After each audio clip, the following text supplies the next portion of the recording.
pacientes braquifaciales, ¿sí?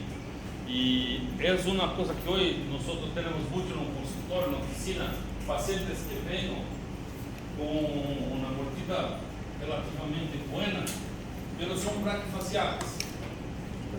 Y mira, este es un paciente de nosotros, una paciente es una jueza de derecho.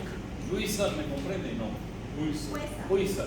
Una jueza de derecho que me dice que las personas decían que ella tenía una cara brava. Sí, brava. Que molesta, sí. Mal, una cara de mal, enojada.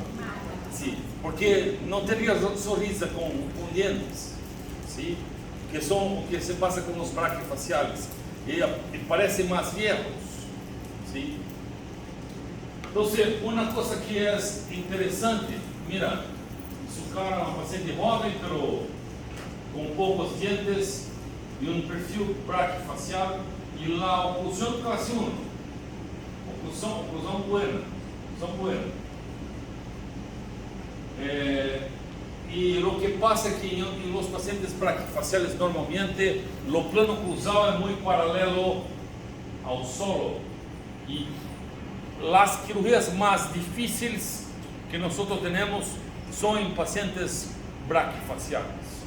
Y para los ortodoncistas que tienen experiencia también saben que ortodoncia en braquifacial es terrible.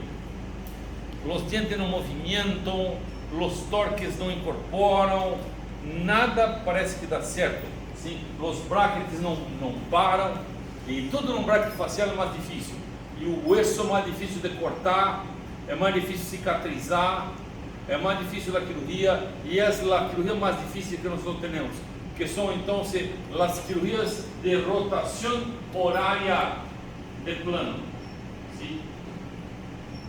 La planificación es lo más importante. Tú tienes una clase 1 y como toda vez que yo voy a rodar la cara no sentido horario, yo pido a los ortodoncistas que pongan un torque positivo tanto arriba como abajo para tú tener más protrusión de los incisivos para la rotación horaria. Y cuando tú hagas la rotación horaria, el incisivo va a quedar un torque ideal, ¿sí? Portanto, sempre que tu tienes um paciente braquifacial e que vá encaminhar para a cirurgia ortognática, não se olvidem, sempre com torque excessivo nos incisivos, preferencialmente em los superiores. ¿Sí? Mira como estes, com torque vestibular.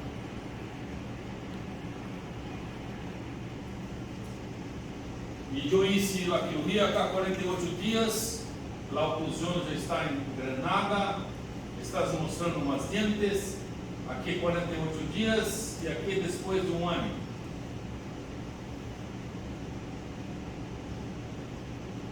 Antes e depois.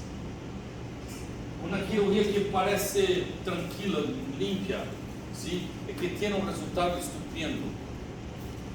E que nós hacemos de rotina são esses. E sempre que eu hago um avanço de maxilar, sempre que nós hacemos um avanço maxilar, todo o osso que passa para adelante em la base da nariz, nós temos que sacar fora com broca ou com lima de osso. E 100% dos meus pacientes eu saco a espinha nasal anterior, sempre.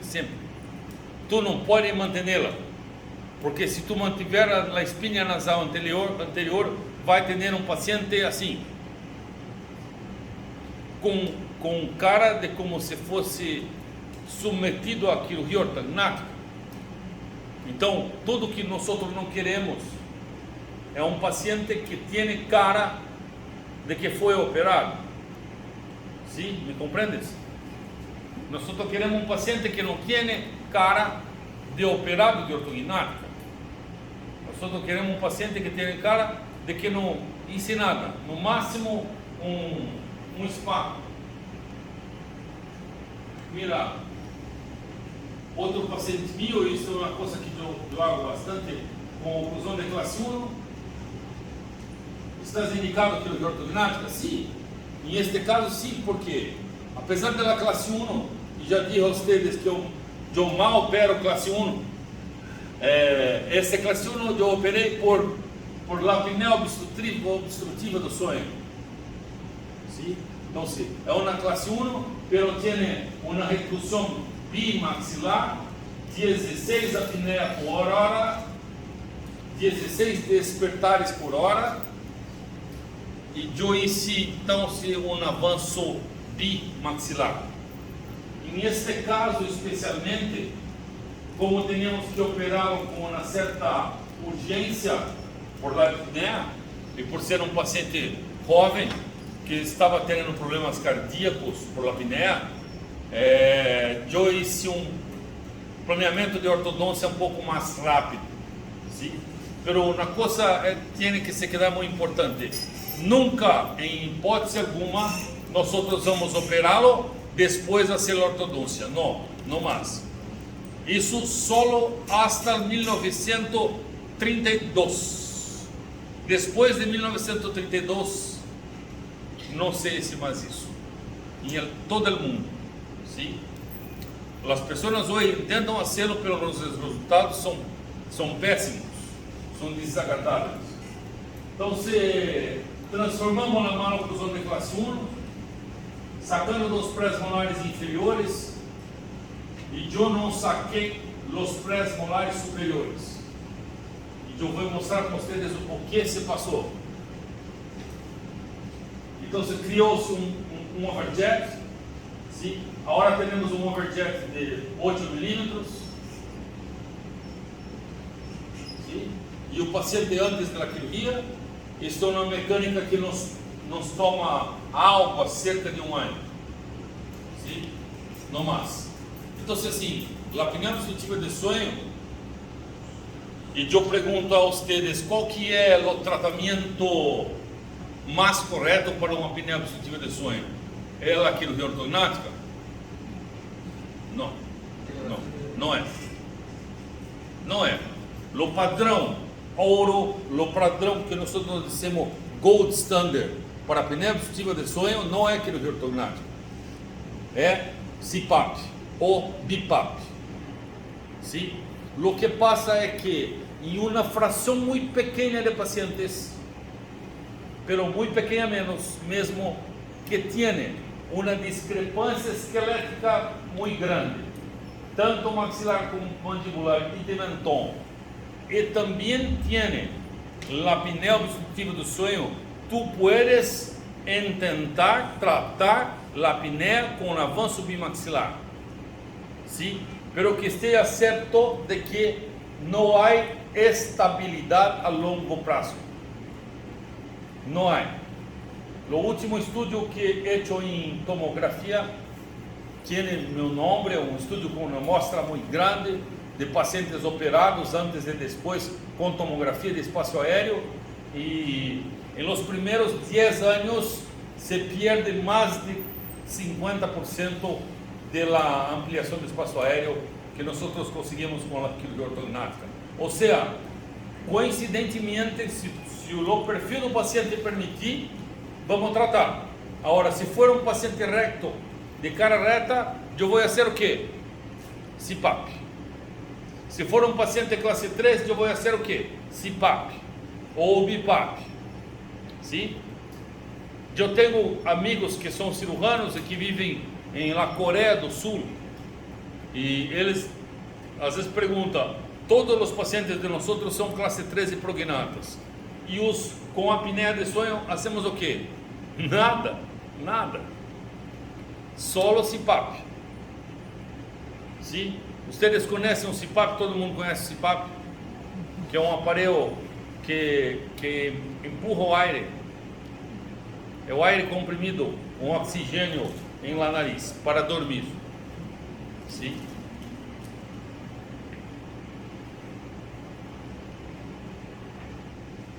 Antes e depois do tratamento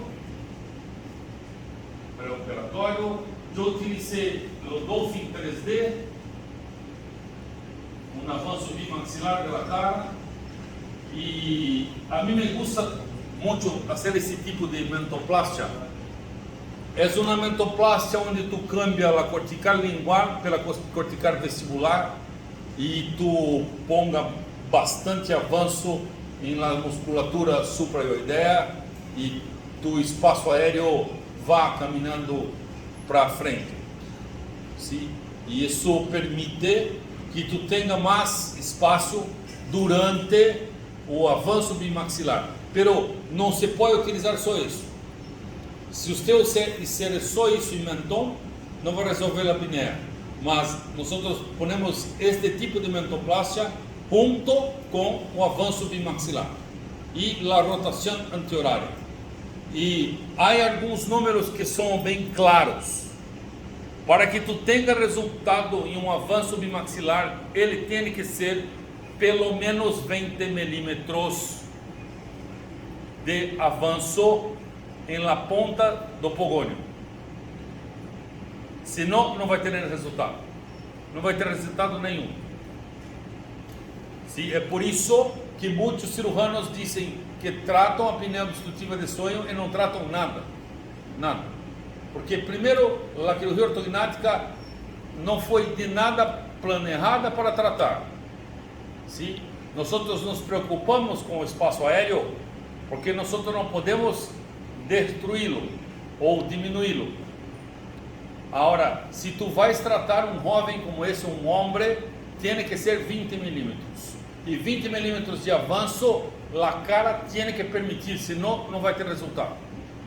Está bem claro?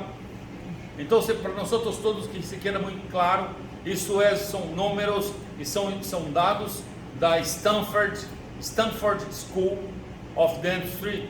É uma escola muito séria que estuda a apneia de sonho. Todas as pesquisas feitas com pacientes quirúrgicos mostrou que o resultado não é tão bueno.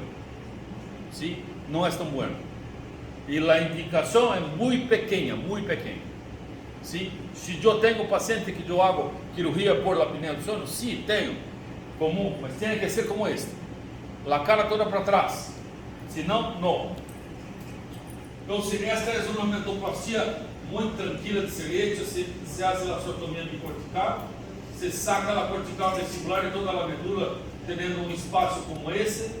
Aí eu pongo uma placa de titânio e termina de fraturar o tornilho central, avança toda a mentão, a parte lingual, até o contorno vestibular.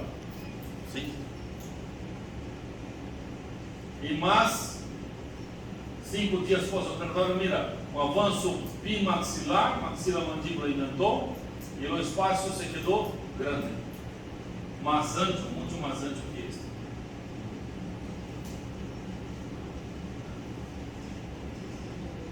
E um paciente como esse está tratado de apneia do sonho? Não sei, não estou certo. Eu não estou certo. Sim? Este paciente em especial, porque é meu e eu conosco ele, está tratado.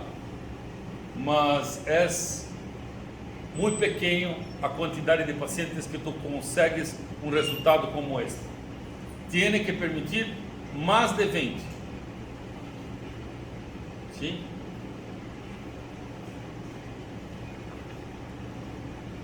Acá 40 dias, 75 dias, este avanço bimaxilar. E uma coisa que eu disse para vocês por la manhã, não te olvidem nunca, quando num paciente classe 2 quirúrgico, tu necessitares extrair pré-molares inferiores, tem que sacar pré-molares superiores. Por quê? Para não ter um segundo molar como este, mira, perdeu o segundo molar, não há contato, entenderam? Então, sempre que necessitar extrair um pré-molar inferior e que se o paciente for um paciente quirúrgico, não pode extrair só no arco inferior, tem que extrair nos dois arcos, sempre 4 dentes. Ah, mas o meu cirurgião disse que tenho que extrair só inferior. Então você telefona a ele e diga que tu vais fazer depois com o segundo molar. Sim? Porque implante acá é impossível. Implante no terceiro molar, não, é impossível. Eu só posso sacar só os pré-molares inferiores e não sacar arriba quando eu tiver os terceiros molares inferiores irrompidos e perfeitos. Aí tu tens o terceiro inferior para concluir com o segundo superior. Está bem claro? Sim? E te cuidem também os classe 3 para não extrair diante e deixar o antagonista sem oclusão. Tá? 4 meses. 4 meses. Esse outro caso, mira, quando tu miras uma maloclusão deste, este é um dentista, um odontólogo. Tu tira uma maloclusão como essa, uma maloclusão de classe 2. O que de classe 2? Mira cá, o que de classe 2? Classe 1. E como vamos tratar? Mira, tu tens aqui uma classe 1, uma classe 2 pequena. E eu digo ao ortodoncista, prepare para mim. E tu vais preparar como? Como sua ortodôncia te permite.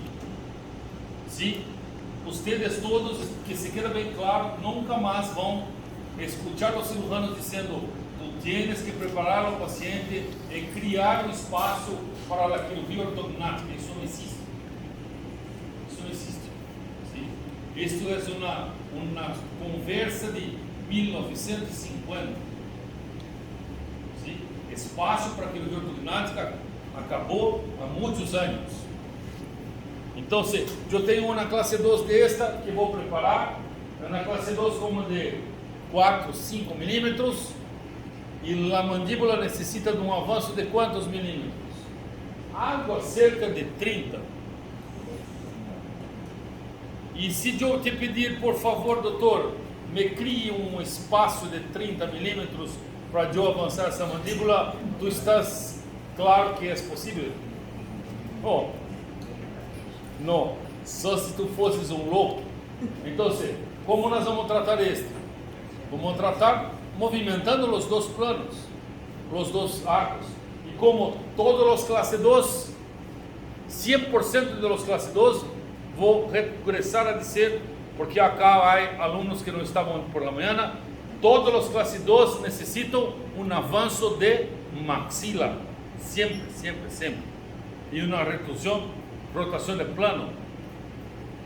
Aí, como a maxila não vai se quedar muito estufada, como se parecendo o Shrek, nós vamos fazer plastia de hueso para que se quede normal, sim? E esta paciente tem 3 mentón e uma classe 2. Então se instalou o aparelho. Esse é um Smart Clip.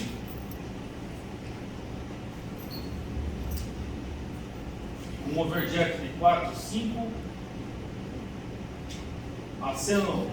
Se cambiando os alambres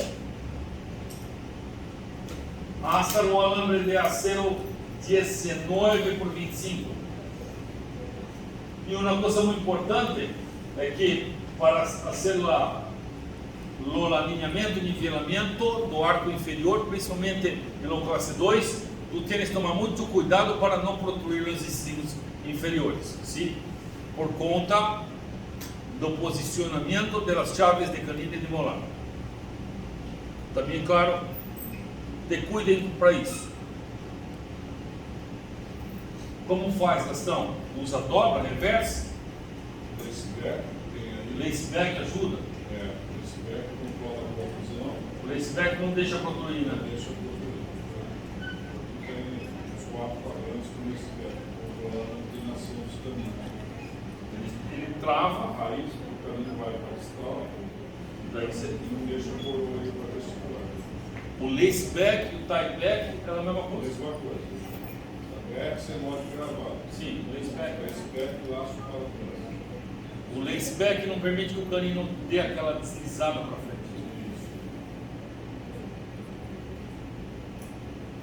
Acá estamos com a paciente lista para cirurgia. Sim? Então vamos me ajude. Temos acá um overjet de quanto? 5 milímetros? 4 milímetros. 4 milímetros. Sim. E eu vou perguntar a você, 4 milímetros vai cambiar o que nessa cara? Nada. Ah, sim, muito obrigado. Então, se acá, nós vamos cambiar tudo. Sim. Uma osteotomia, sempre alguém me perguntou por la manhã, sempre começamos pelo arco inferior, sempre a mandíbula primeiro, por quê? Primeiro que cirurgias bimaxilares de rotação anti-horária não se pode fazer se começar por um maxilar superior. É impossível. Não tem como. Por que não tem como? Porque a rotação anti-horária tu tienes que destruir os molares superiores. ¿Sí? ¿Me entiendes ou não? E como tu vais destruir os molares superiores antes se o inferior está allá intacto e íntegro? Como? A hora que destruir, a boca vai abrir. E se eu destruir bastante, ele vai abrir bastante. E quando ela abre bastante, o que se passa com o côndilo? Sai da fossa e protrui. Oh, sim. É por isso que todos os cirujanos que começam por la maxila, os casos terminam como parecendo o Shrek, assim. Porque a maxila é posicionada em uma posição completo errada, porque os côndilos saem fora da fossa. Entendido? Então, para que tu tenha espaço para a rotação anti-horária, tu necessita antes criar o espaço. E para criar esse espaço, tem que começar pelo arco inferior. E é muito mais fácil, muito mais rápido, muito mais tranquilo e se queda na cirurgia muito mais rápida, começando pelo arco inferior. Sim? Mira, antes uma osteotomia acá, ó, um espaço como que de 2 dientes. 2 dientes são algo cerca de 18 milímetros. 18. E as pessoas às vezes me perguntam, professor, eu utilizo sempre a técnica short split, que é uma técnica que eu vou mostrar já como é muito tranquila, muito rápida. A short split me permite um avanço até mais ou menos algo cerca de 25 de gap na mandíbula. ¿Sí? Então, nós fazemos 25 de rotina em nossos pacientes. Primeiro, avança a mandíbula, acá está o split, o guia quirúrgico. E depois eu saco o guia e tenho então uma classe 3 e uma mordida aberta grande posterior. ¿Sí? Porque a mandíbula é isso. Rotação anti-horária, uma classe 3 e uma mordida aberta posterior. E a hora que eu vou fazer a osteotomia superior e fazer o mesmo com a maxila. E para a cirurgia de maxila é muito mais fácil, porque rodar posterior assim, não há interferência, muito mais tranquilo. Há um instrumento que faz isso para nós, que se chama fraturador de Paul Tessier. Tu ponga entre a maxila, depois de hecho le for 1, aperta e ele ponga a maxila na posição que tu queres. Ponemos as paquitas e, como eu havia dito por la manhã, um pouquinho de mentón, mas sempre não mais que 3 milímetros de mentón. ¿Sí? Não se pode, aliás, se puedes, mas não se deves fazer um avanço mais que 3 milímetros de mentón. Nunca, para que não se quede uma coisa artificial. ¿Sí? E aí tu tens então um perfil que é bem tranquilo. Como esta é uma cirurgia de 1 hora, 1 hora e 10, não há edema. Sempre que tu finaliza a cirurgia, não há nada de edema. O paciente vai se quedar demasiado a las noches no quarto. Então, se nós fotografamos antes de ter edema, para que o paciente diga, doutor, eu estou deformado. Não, não estás. Eu tenho suas fotos. Isso é só edema. Isso vai regressar. Sim? Acá no pós-operatório, temos acá um pós-operatório com hilo de sutura, pós-operatório de 2 semanas. Utilizando um pouquinho de gomita para dormir.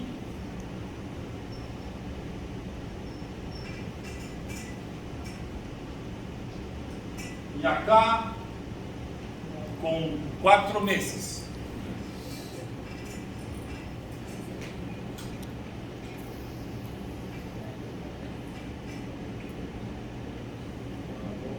Não, eu tenho aqui, peraí.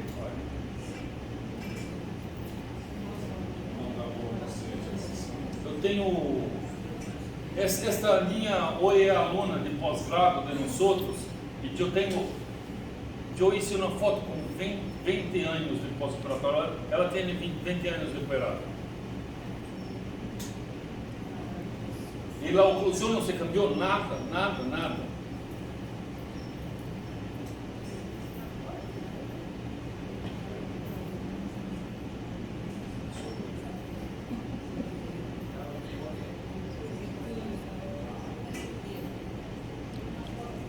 E esta paciente, por sorte minha, é ortodoncista e me encaminha muitos pacientes.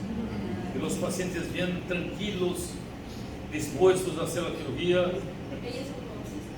É ortodoncista.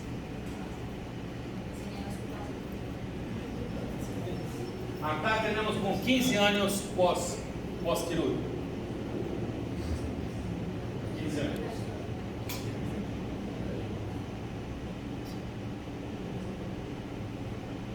Mira como o posicionamento das faces ósseas quando é bueno, tu tienes as pieles que quedam muito bem por muitos anos. Sim. Só com sierra. Só com sierra, sim. Eu comecei em 1990. 33 anos atrás, quando eu comecei, nós utilizávamos broca, o trim giratório. Em 1994, eu comecei a trabalhar com sierra e fui caminhando com sierra hasta 2015, 2014, quando eu tentei trabalhar com peso, me perdoe, mas não há ninguém gravando aí, não gravando, então eu não posso dizer que é uma merda porque está gravando.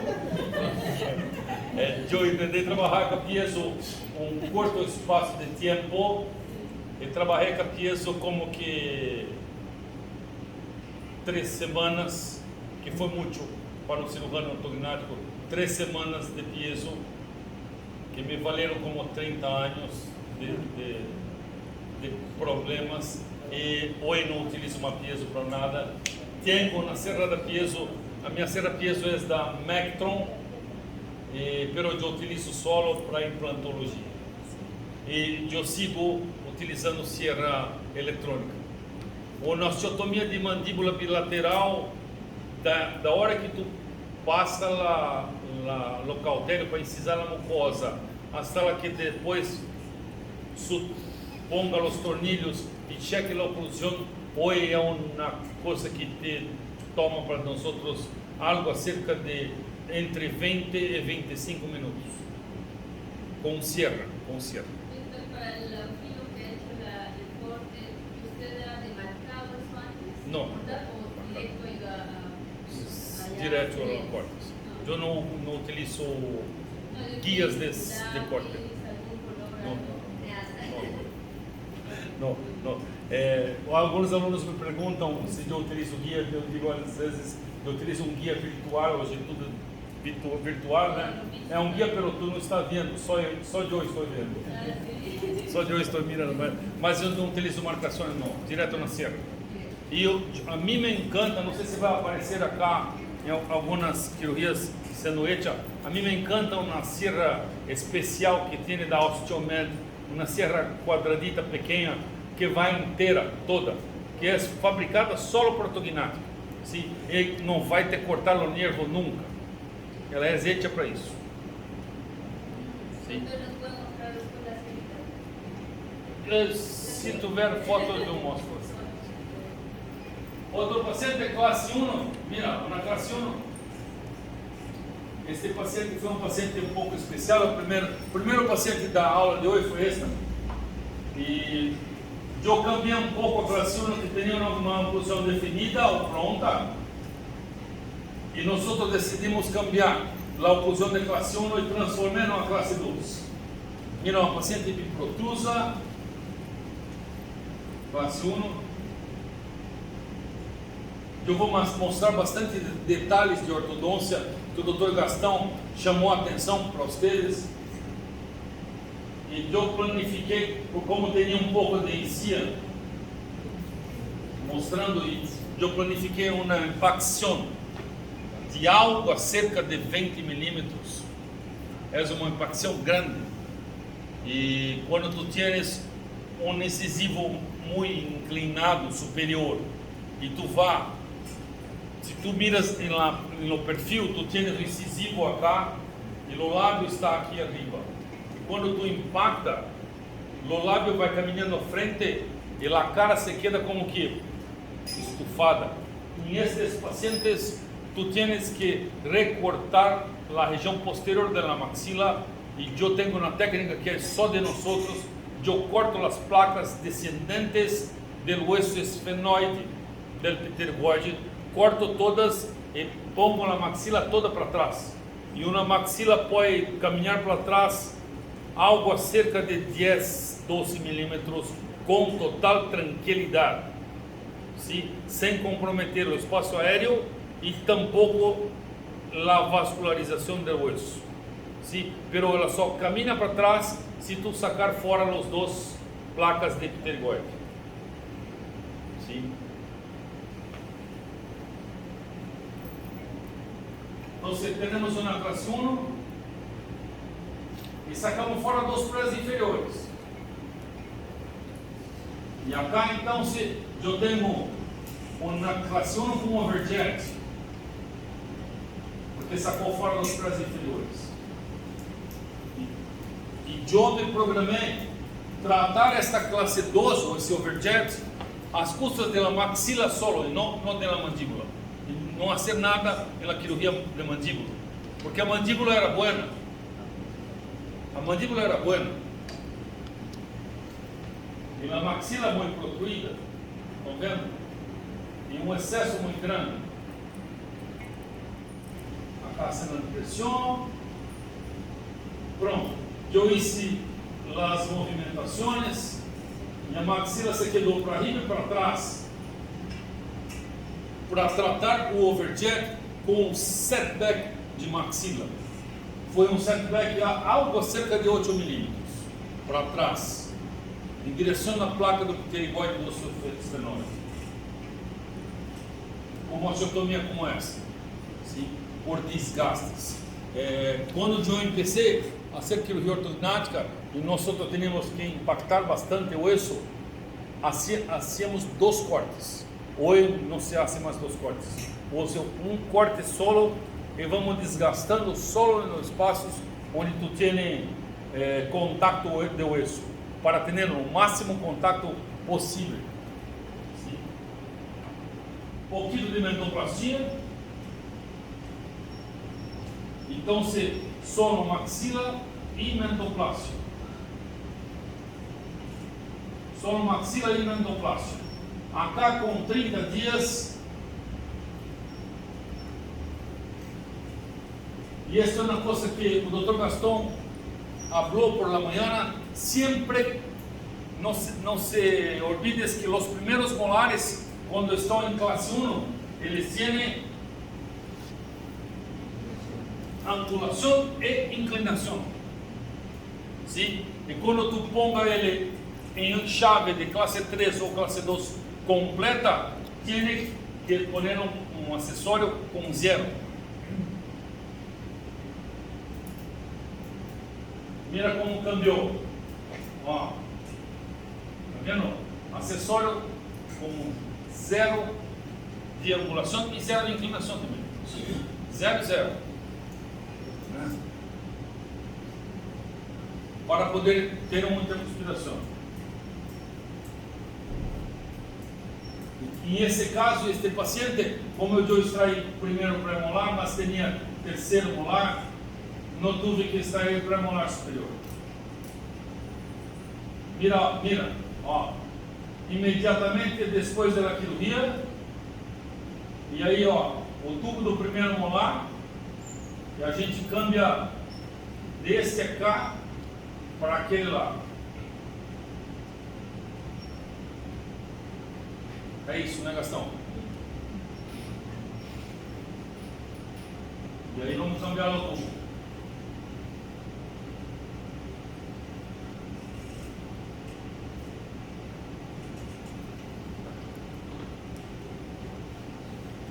Mira como se quedou bonito.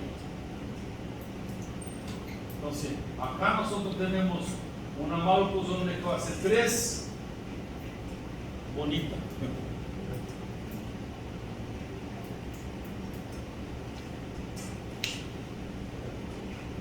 Acá, ponendo um acessório no terceiro molar inferior também. Esse é um acessório para terceiro molar inferior, porque estão todos em loclusão. Mira.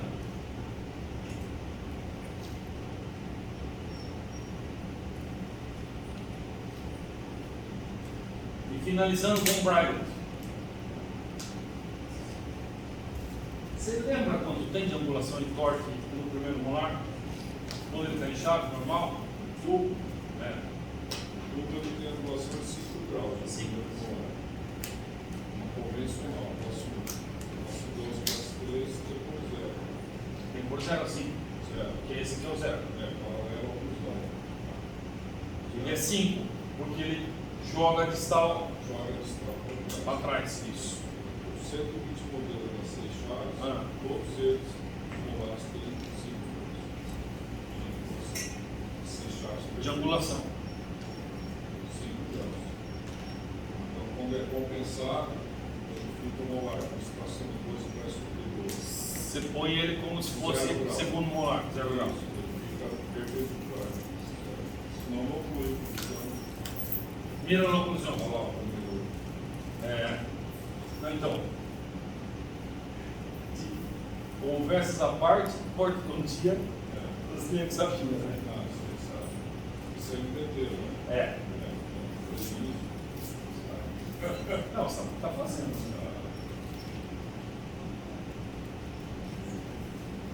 A cara depois de sacada com 1 ano pós-quirúrgico. Vamos ver na cara ou a cara não há interesse? Sim. Aqui 1 ano. Antes e depois? Antes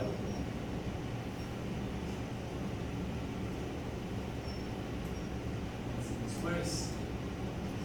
E mira, uma impacção de 20 e tu não tens protrusão da nariz, porque por los setback que nós ponemos na maxila toda, sempre que eu tenho um paciente muito vertical, às vezes eu necessito fazer um pouco de setback para não ter protrusão, para ter uma maxila bonita, porque o paciente quer o que ele vê, o que ele mira na foto, no selfie. Mira a oclusão. 6 meses, 1 ano e 2 meses, e você quedando cada vez melhor. Acá tem 1 ano. Esta chica é a enfermeira-chefe do quirófano do Hospital da União Médica da Unimed, onde eu trabalho. Motivo pelo qual eu tenho tudo que quero no quirófano, porque ela é chefe.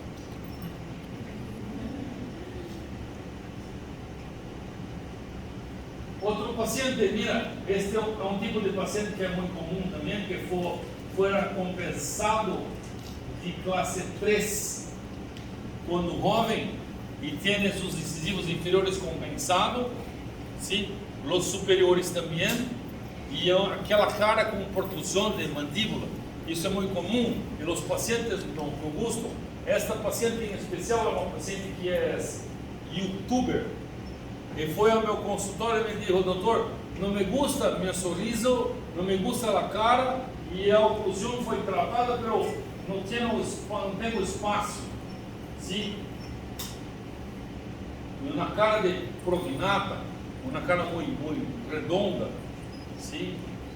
E eu estudei isto um pouco e pedi para o ortodoncista poner um pouco de protrusão no incisivo inferior, sim? Só o alinhamento e nivelamento já cruzou todo, e se quedou de topo como na classe 3, sim? Porque essa compensação não adiantou de nada. Mira, e mostrava muito pouco dentro, em sorriso, e numa cara braquifacial. Então se alinhou e nivelou e criou uma classe 3 e eu hice a rotação horária de planos oclusales, maxila e mandíbula. Ponemos um software e acá, depois de operar, maxila e mandíbula, acá tem 2 semanas, 30 dias antes e depois de 30 dias, eu pus a cara mais larga, com um pouco de enxerto nos pilares e rotação horária de plano. Essa é uma cirurgia das mais difíceis que nossa especialidade tem, que é a rotação horária, sim? E que muitos cirujanos tinham medo de fazer. Acá com 30 dias, mira como a sonrisa já tem mais diente. E acá, quando sacou fora o aparelho, acá tem 1 ano depois cirúrgico.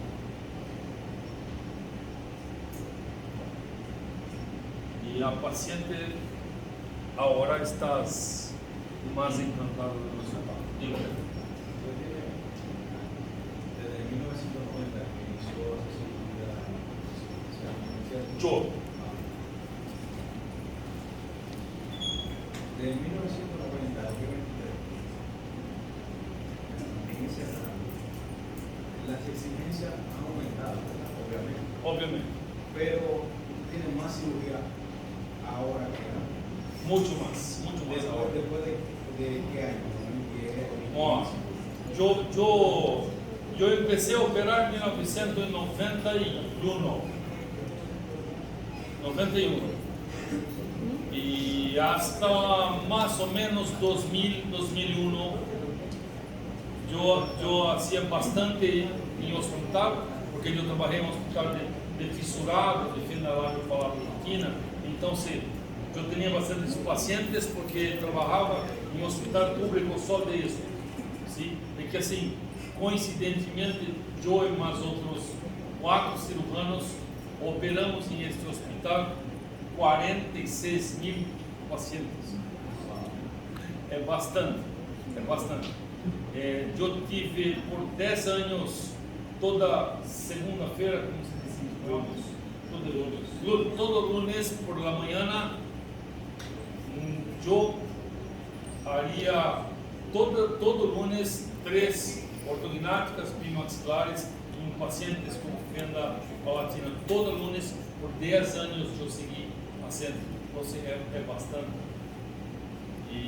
Pero depois de 2002, 2003, a quantidade de pacientes buscando o tratamento em meu consultório se começou a ascender muito. E agora com as harmonizações, as selfies, as internet, o Instagram, os pacientes estão cada vez mais procurando o tratamento. Sim? E a mim me gusta isso. Pero eu tive um cambio muito grande em minha formação, porque eu fui formado quando eu fiz minha residência em 89,